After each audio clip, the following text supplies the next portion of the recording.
Hello indie game fans, just a couple of days left for the Steam Next Festival, so check out those demos while you can.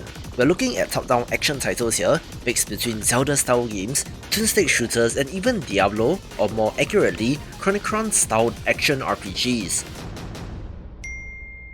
Let's begin with Vacant Kingdom, a title that might give some of you some anxiety, since while it is a Zelda-style title, the combat is modeled on the bullet hell genre and can be rather stressful.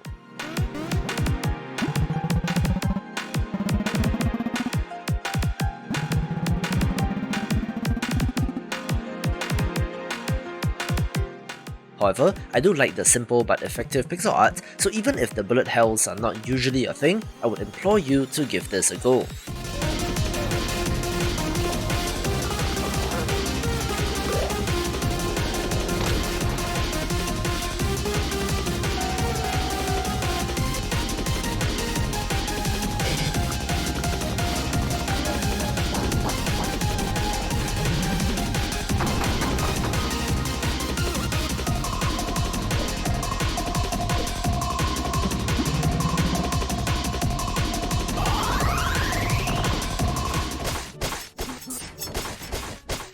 I covered the Kickstarter campaign of Tor Eternum, which is a co-op and loot-focused action RPG, having you fighting hordes of enemies and looks pretty good. This launches next month, so if you're curious, be sure to give the demo a try. Mine! There's a ton of goblins coming in. I got this, watch this. Boom! One kill.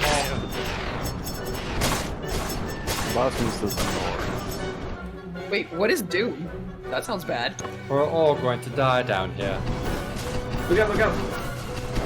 Locke has wings! Oh, I just walked into the fire, oh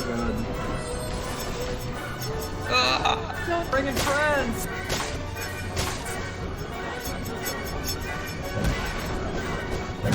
That's not good.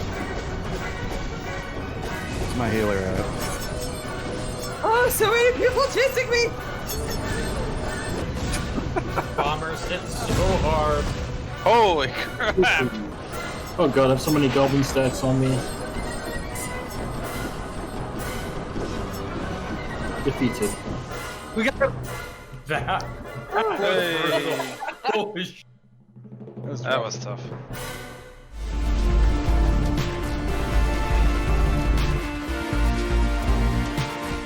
One of the most stylish looking games is BrightSeeker, set in a world that has both magic and technology, where the neon hues and lighting in this game are very pretty indeed.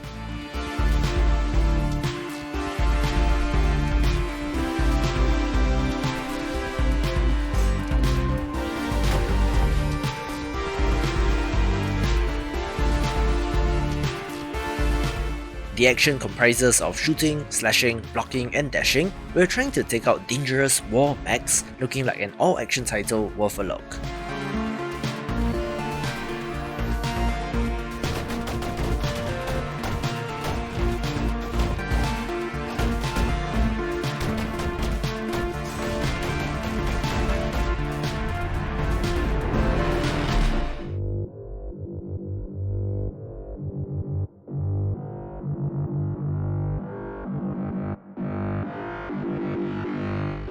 CyberCorp is one of the most visually impressive games out there, being a top-down shooter with loot that sure seems to be in the vein of something like The Ascent.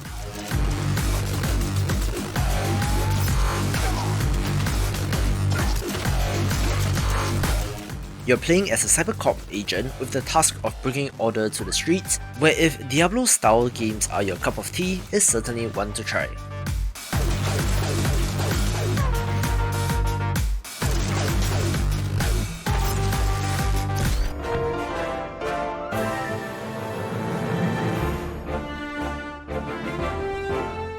I swear, the developer of Mystiqa has to make up his mind someday, since this is at least the third visual change of this game that I know of, going from ultra minimalist to more detailed and now to this, which is somewhere in between.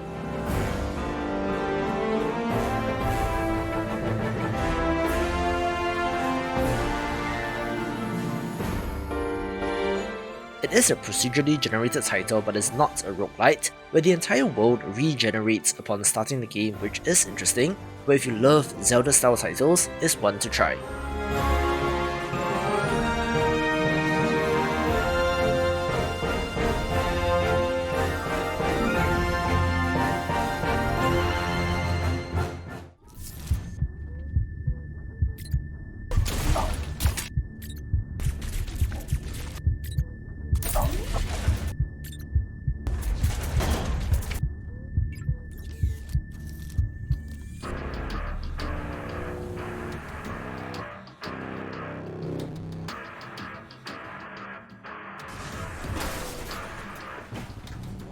A stylish looking action roguelite is I See Red, one that I missed out on in yesterday's video, but is certainly worth a play.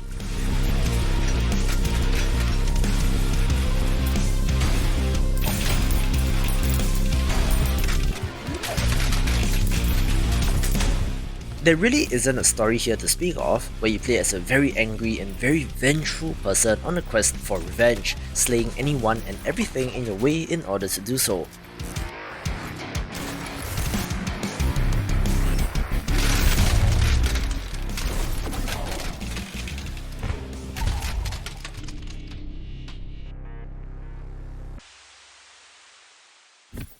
I'm not the biggest fan of the colour scheme in this case, but it sure has a style to it, with action that makes this of interest.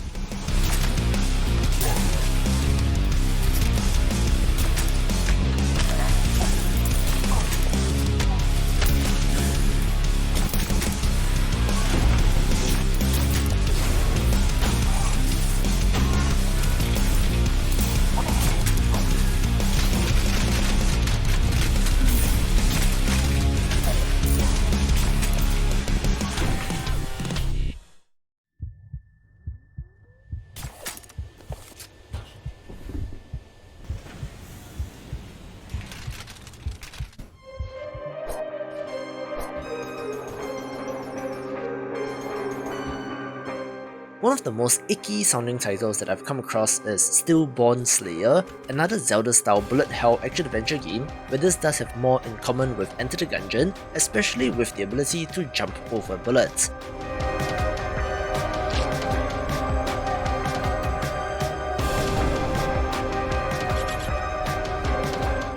While it does use pixel art and is not as gross or detailed as something like Blasphemous, I think that it works for what they are going for, and with a planned release in summer 2022, might be worth checking out first.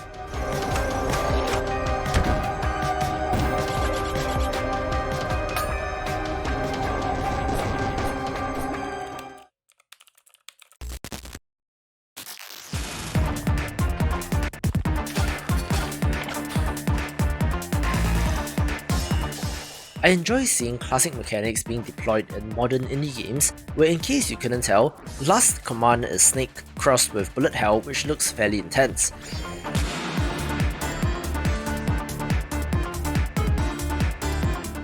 However, the backgrounds and animations are very distracting, but perhaps that is intentional, where as compared to a Toho game for example, your movement is restricted, which changes the flow of the game.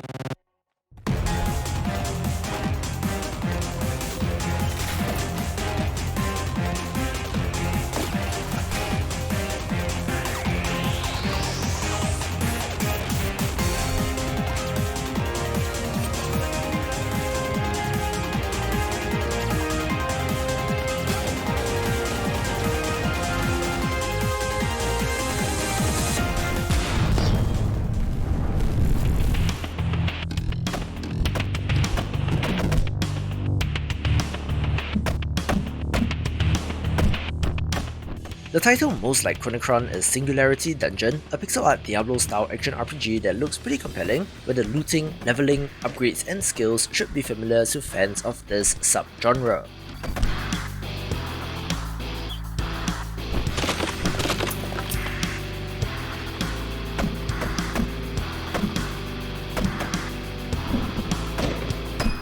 I'm curious about character class variety and the endgame content, but if you were to spend hundreds of hours with a game like this, I'm sure that the demo will be worth trying first.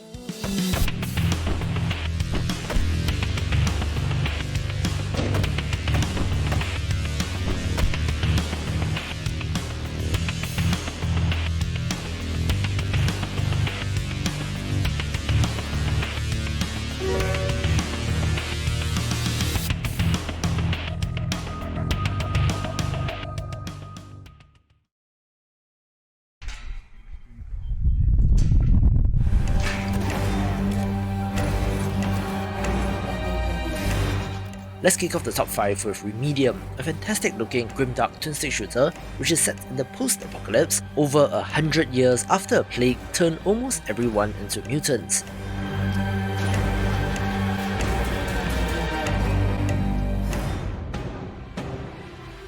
There might be minimal RPG elements and leveling up in this case, but the action and environments do look absolutely fantastic.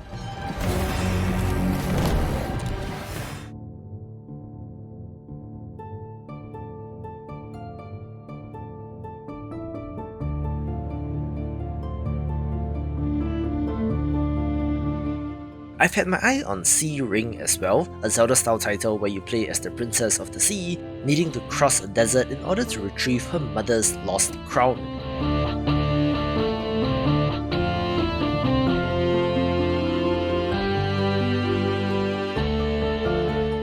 In a twist, the developer made defense the only way that you can attack, which of course changes up the pacing quite considerably, and while I don't think that there really have been that many titles that successfully managed to do that, it is at least something different worth a try.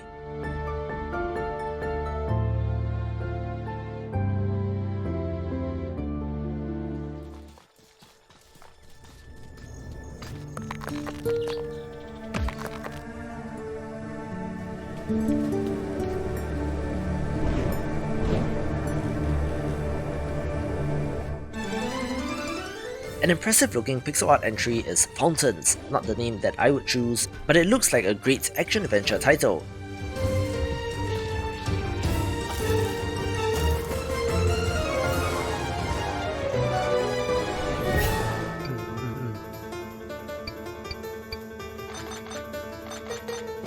It does have a fantasy setting where you play as the hooded stranger, imprisoned and thrown into the dungeons by a tyrannical regime, having to battle and find a way out.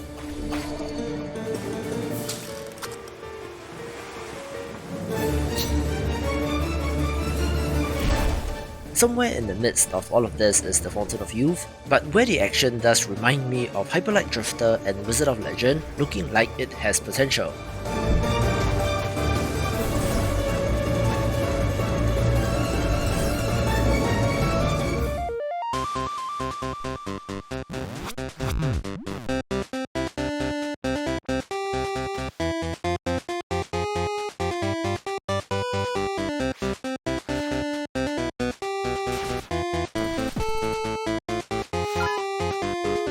I absolutely love Master Key, a 1-bit pixel art action-adventure game where you play as a little fox who finds a mysterious rusty key in a dungeon, which then results in quite a grand adventure.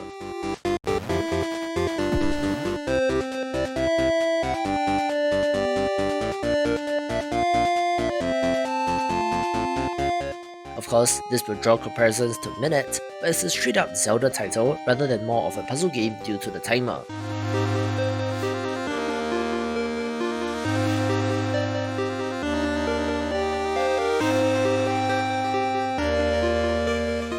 This developer says that the game does not hold your hand, with exploration and discovery of secrets being key, which does draw parallels to Tunic, so I hope this game is great as well.